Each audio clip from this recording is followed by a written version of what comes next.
Welcome into Extra Time. We'll start with something light, shall we? The best Spanish defender of all time. Zip. Some suggestions. Puyol, Piqué, Ramos. Anyone else? Well, those are the obvious three choices, not least because, of course, they've all been involved in Spain's golden generation of winning the European Championships twice and winning the World Cup. In terms of the defenders I saw play, I think the best I ever saw was Fernando Hierro. But those three have got to be right up there. Yeah, you've got to pick one, Sid. He did. Oh, okay. Hierro. Fernando Hierro then. He did. That's what he said. Jules? I would go for Puyol, I think, because not so much in terms of ability, because I don't think he was the most gifted technically of the four that Sid just mentioned, and I believe he would be amongst those four, but because it was the leadership qualities, it was the hair, it was the attitude, and yeah, all of that. Just always been a fan. Ali? I'm going to agree with Sid. Fernando Hierro. He was really the first sort of defender from Spain that had the ability to step into the midfield, to play out of the back, and was a very, very good defender. Classy player as well. I'll go Hierro as well. Yeah? He actually didn't look like a... You know, if somebody said to you, if you had the lineup and you stuck all these guys on the lineup and said which one's the centre-back, he'd be the last one you'd pick. I'll tell you what, he was some player. Obviously, it's hard to disagree with that three, with what the guys are saying. But if you go on the three mentioned in the tweet, Piqué, Ramos, and Puyol, I go Puyol. I think just in terms of pure defending. Because of his hair, like Jules. Well, it was an added bonus to see those flowing locks. Well, but in a team that you have a bunch of guys that could pass the ball and had that tactical and technical ability, you needed a guy like Puyol in that national team Correct. that could be that physical presence, and he was that and more. No Sergio Ramos, Stevie? You stupid boy. A question for Jules. Is Haaland close to Manchester United, or does Mino Raiola want him to go elsewhere so he can make more money in the long run? It's a very good question. I mean, at the moment, Mino Raiola is playing the Mino Raiola's game, which is a game that he does all the time, which is going around Europe to all those clubs who are interested, listening to them and basically praising them and saying, yeah, we are keen, we are interested. So that RB Leipzig and Borussia Dortmund obviously are the two in Germany. Manchester United is another one as well. I believe Juventus is also around there too, and talking to a lot of people. I think they will make a decision. The good thing about Haaland is that obviously his dad, having played the game, and the people around the kids are well grounded. I think Mino Raiola is obviously very good at what he does, and I believe his commission will be quite high, but then he will be down to choosing where he believes he's going to play the most. And I think they understand that it will be very hard to make a big leap from RB Salzburg to, let's say, Juventus or Real Madrid or Barcelona or that kind of club, and maybe something in between like Borussia Dortmund or like RB Leipzig could be a good idea right now. Let's not forget he's only 19 years of age. He's got plenty of time, a bit like Kylian Mbappe, to go somewhere in between the club that he's in now and the top clubs in Europe. So I don't really believe that United right now is the right project for him, and I think they know that. Ole Gunnar Solskjaer, who obviously played a big part in his career back in Norway, might convince them otherwise, but I think I could see more at RB Leipzig with Timo Werner up front, which would make a lot of sense for me, more sense than United.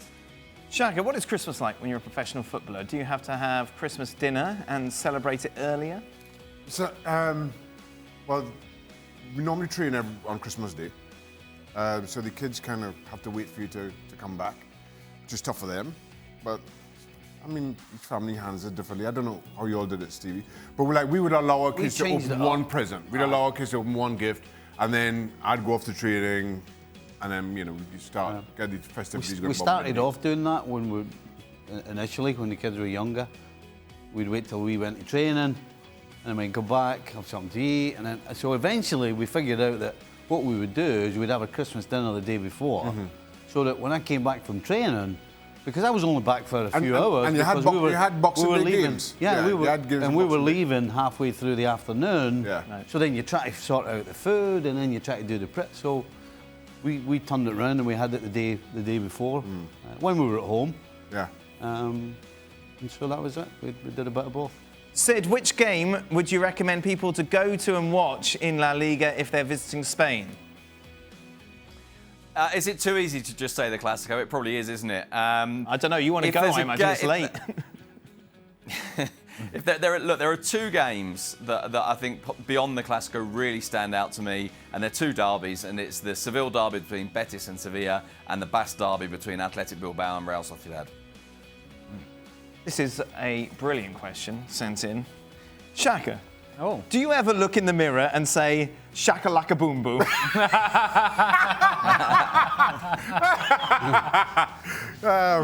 No, I have not before now. Oh, you've got to try it. Well, now that I realize that that's a thing to do, Is that how you get your day going? Shaka Laka Boom Boom. Yeah. Final question, Jules. We have this every year. Is Die Hard a Christmas movie? Oh, we had that debate the other day, didn't we? We all had to pick one Yeah. Christmas movie. I picked Home Alone, and then at the end you said, oh, what about Die Hard? And I think Ali was quite strongly against the Die Hard Christmas movie thing. And I go with him. I think it's not a Christmas movie. Come No, on. not a Christmas movie. Sid? It's a movie you watch at Christmas. It's not actually a Christmas movie, is it? Stevie, have you seen Although- Die Hard? Yeah. Is he coming back for Thanksgiving? Die Hard. What? No, he's not. So why is it not a Christmas movie then? Well, because if that's the case, then Rocky IV is a Christmas movie as well. Because that's during Christmas. It's not. No, what's he coming back for then? Is he coming back for Christmas, or is he coming back for Thanksgiving? Or, you know, the Nakatomi building. When is he coming back? It's the Nakatomi Tower. Sorry, Tower. Yes. Yeah, what's he coming back for? I'm not quite sure. He's trying to resolve his marriage. That's what he's trying to do. Well, I thought it was at Christmas. And what a better time to try to resolve your marriage than Christmas time. So it's a Christmas movie. Actually, I actually No, find that around Christmas my marriage gets a little trembly.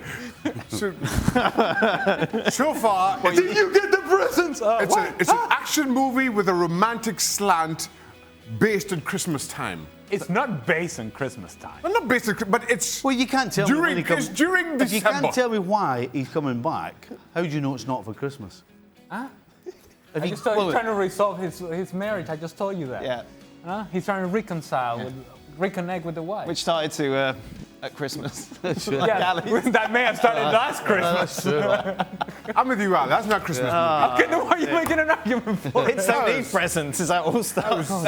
Hey, by the way, now we know how dark he felt when Jules had got him. I told you already! Oh, no. I'm sorry. Let's face it, it wasn't as bad. Has Darky been back on since? I don't think No, he's been back on. hasn't He's scared. He's not coming back. He's not answering phone calls. Oh, goodness me. Next Christmas. He'll come back next Christmas. That'll be a Christmas movie. The Return of your Dog.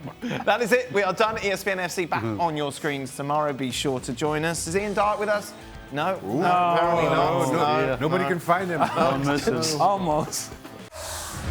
Well, thank you very much for watching ESPN on YouTube. For more sports highlights and analysis, be sure to download the ESPN app. And for live streaming, premium content, and let's not forget as well, ESPN FC 7 days a week. Subscribe to ESPN Plus.